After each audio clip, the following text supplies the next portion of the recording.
Hi everyone, good morning. My name is Menachem Creditor, and it's my honor to serve as Scholar in Residence for UJ Federation of New York.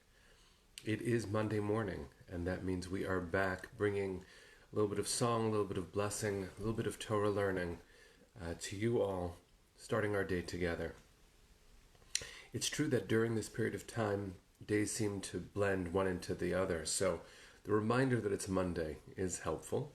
I hope you had a good Shabbat, hope you had a good weekend, and that you're prepared to go into this week with hope renewed, with more energy than you did before. Part of how we do that, given how we are spending so much time on our screens, is perhaps shifting where they focus. And since I'm doing a good amount of broadcasting from my home, I thought I'd shift the angle and focus on different parts of my own life, since in the shot now are pictures of my children, my family. So I bring them into the frame with me, and I hope that you, in a metaphoric way, metaphysical way, will bring them into the frame that you are mentally in, emotionally in, spiritually in. So why don't we begin with a little bit of blessing, and then we'll jump into some words of Torah. It's good to see everyone. Even before I start the blessing, Dale, Tammy, Stephen, it's really good to see your names, your faces. Looking forward to spending time together in the real world sometime very soon. Thank you for being part of my morning too. Here we go. The blessing for learning ends with the words La'asok b'divrei Torah. Wherever you are, feel free to jump in with some song.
Oh my gosh, I almost couldn't finish the blessing, couldn't finish the song.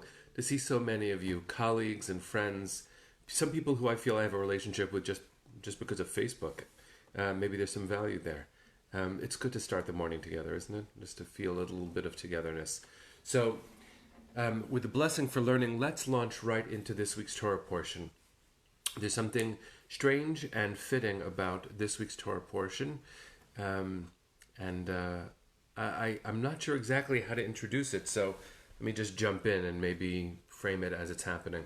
This week's Torah portion, it's a double one. It's called Tazria Metzora, and we read it yearly. We always read them together, almost always. And Tazria Metzora are about an ailment, a disease, that it's called Metzora. If you have it, you are Metzora or Metzoraat. And it is mistranslated as leprosy very often. It's not that. It's a spiritual ailment. And so in the ancient world, of course, there weren't doctors that were separate from priests and religious leaders. If you thought you had it, a blemish on your skin or on your clothing or on the walls of your house, you called in the priest, and the priest examined it and determined whether or not you had it.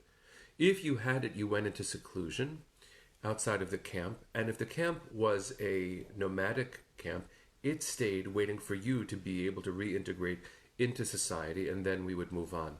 And in fact, I wanted to start there before even addressing some of this in a specific way, because what we are facing right now as a country is the struggle to stay cohesive until it's safe to move on, until it is appropriate, so that we don't hurt each other by reducing the social distancing. And even though that's not the most inspiring thing to say in the morning, isn't it beautiful to think about the Torah's notion of solidarity?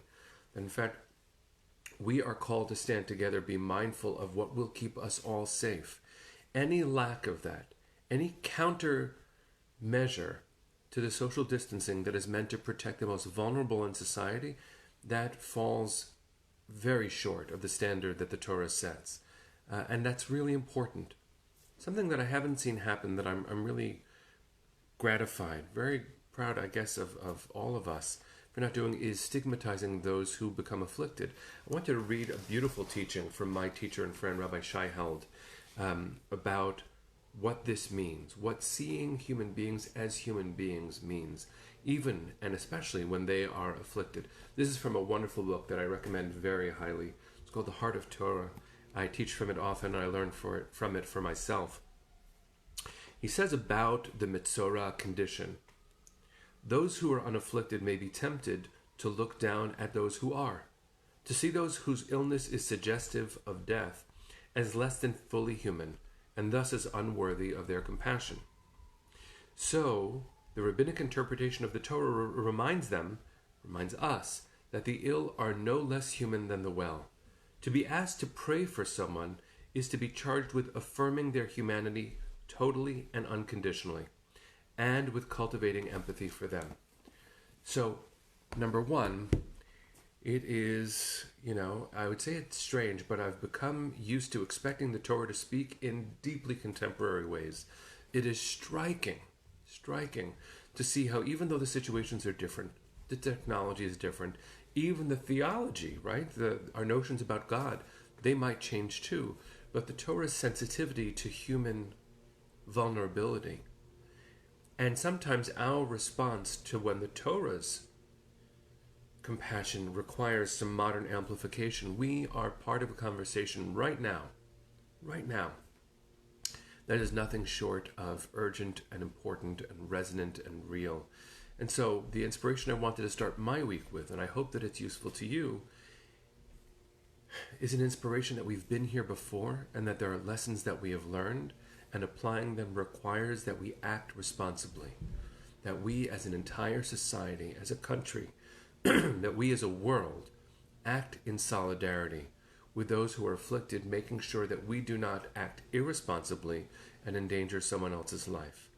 That is really important. We will wait until we can be one camp again together. And when we can, that'll be so nice. It'll be so nice to be together, won't it? So on my screen I see Roslyn and Haley, Ron, Laura, I see Susan. I saw Hetty and another Susan before. Andy, it's good to see your faces. It's good to start together. It's really, really an unbelievable blessing to have each other. And I'll look forward to our learning throughout the week. Tonight begins a very solemn day on the Jewish calendar. Tonight begins Yom HaShoah. We memorialize those who lost their lives during the Shoah. And it's in Israel, it's called Yom HaShoah v'Hagvura, Day of Shoah, of the Holocaust, v'Hagvura, and heroism, which means that we are called to recognize the heroism in the darkest moment of Jewish history.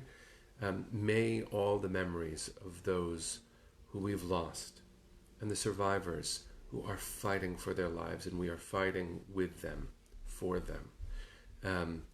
May this be a moment where memory inspires us to live fully and fiercely. Whatever you think about God, may you see this day as holy. May you recognize that your breath is a divine gift, and what you do with your breath today matters a whole lot. I hope you'll call someone today. I know it's a reminder we're getting constantly. I hope you'll reach out to someone you haven't spoken to in a very long time, or someone you spoke to an hour ago. Call them again. Let's be a family. Let's come together and let's sing. So, we'll sing our way out. See you all tomorrow morning at 9 o'clock again.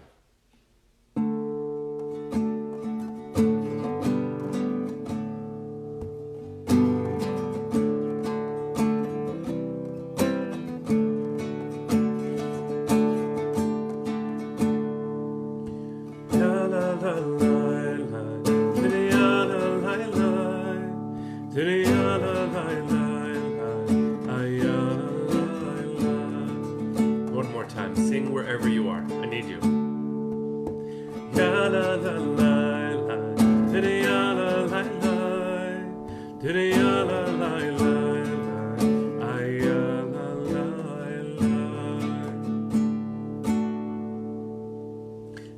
wonderful day, everybody.